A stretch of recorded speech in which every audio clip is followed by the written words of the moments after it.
I do want to talk about some of the myths around autism and just very briefly touch on a few things. Some people think that people with autism don't have any emotions.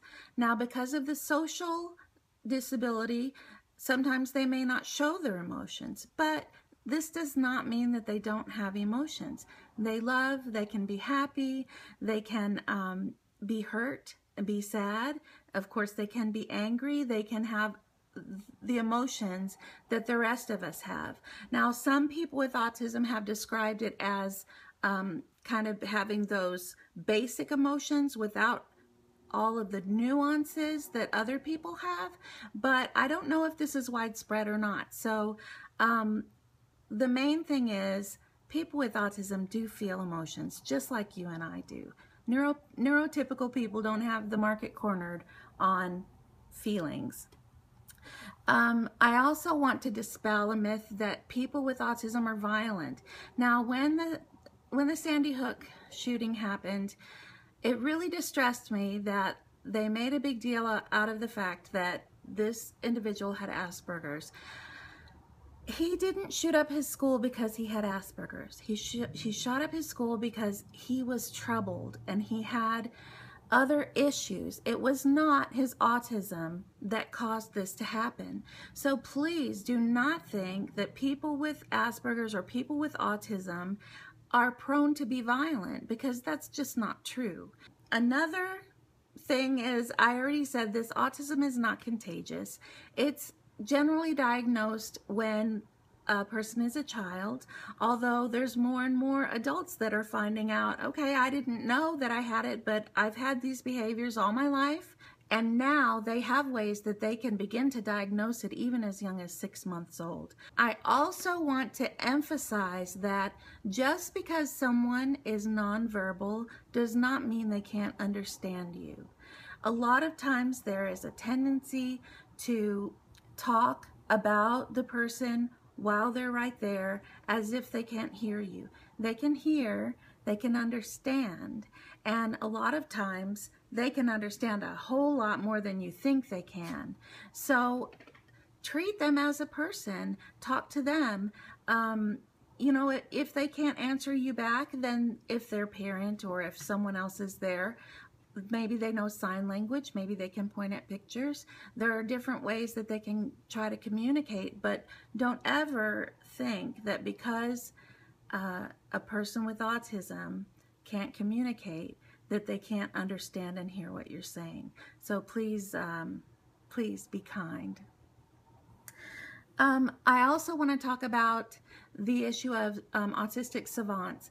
It's not true that every single person with autism has some amazing skill where they can do math in their head, or where they can do art amazingly detailed, or where they can do different things.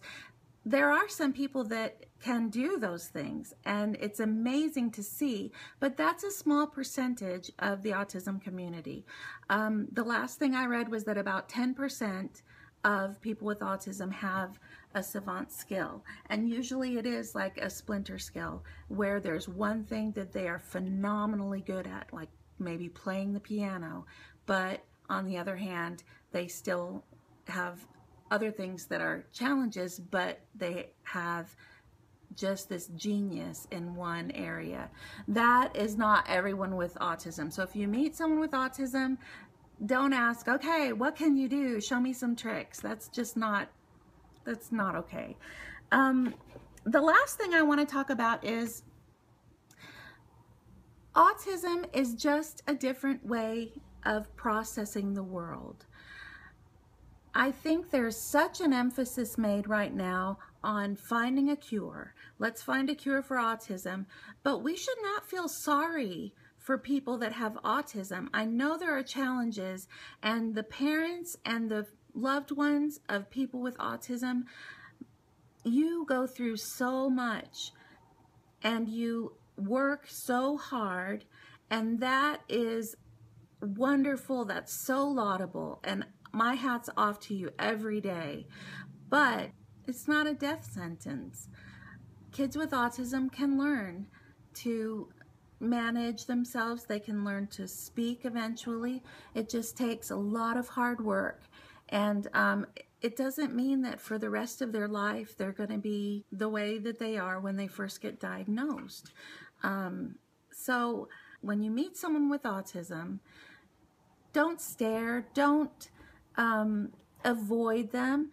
Treat them just like anybody else, and they'll appreciate that.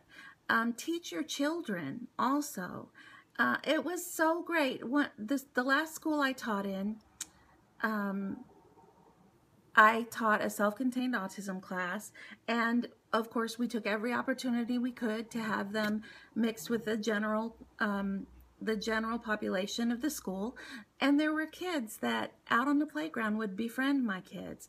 They would just go up, talk to them, come on, you want to play? They would just go out of their way to be friends with my students, and that was the best thing to me, because they were just other kids. They weren't autistic. They were just another kid that someone wanted to play with, and that is how we should all be. That's how we should all see each other.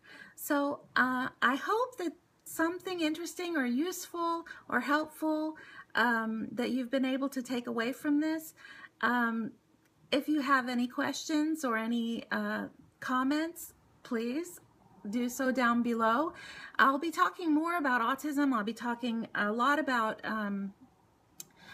the things that I have done with the kids that I teach that have worked really well for me. It's all based on applied behavior analysis, but research is continually being done, and applied behavior analysis is way ahead of the game as far as having a body of research behind it that supports that it really works. And so that's the method I use, and I'll talk about that more in a different in a different video. Thank you for visiting my channel, for your encouragement. I've had a lot of friends encourage me about this, and thank you so much. I really do appreciate that. So I will see you guys next time. Fill someone's bucket today.